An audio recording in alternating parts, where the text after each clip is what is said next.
कपड़ा लोहरा में कैसे आवेला अपने से पहिरे लगी ए सलियोन के माई हम देवड़ा पहिरा देला इहे बात हमारा दिमाग में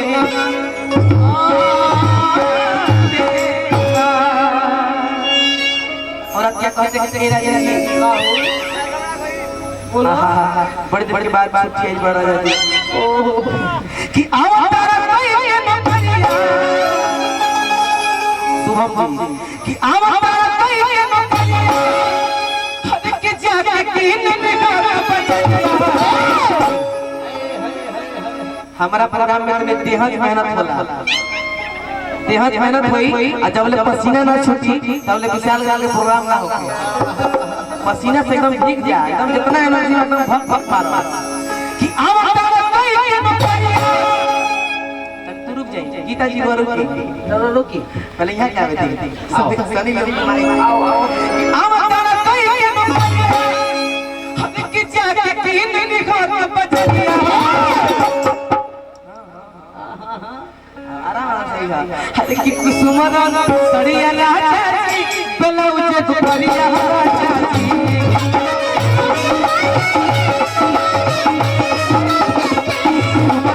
सड़िया चाची ब्लाउज दुपरिया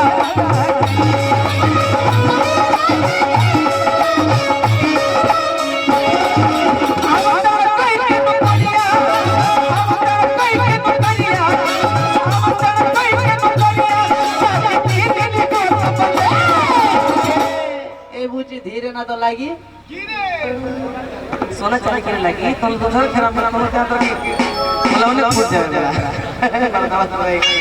मां बड़ा अजीब में गंदा हो गया आप तू आओ एनर्जी में जेकर बढ़िया डांस लगी तनी में थप्पड़ी बजा दिया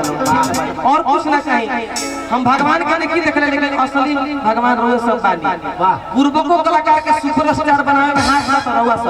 सब ना रह जा आ हीरो महाराज जी लेकिन भाव बा अरे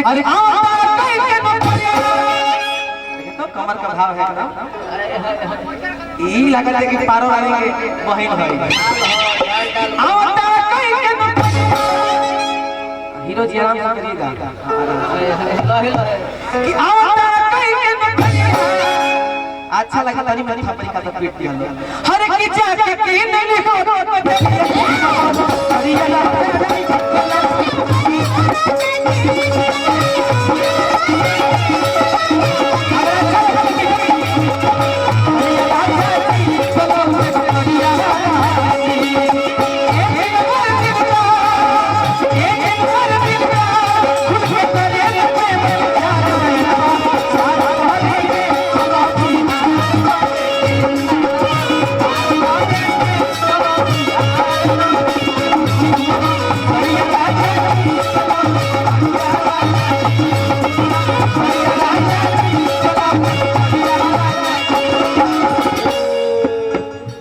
एगो मुर्गी मार के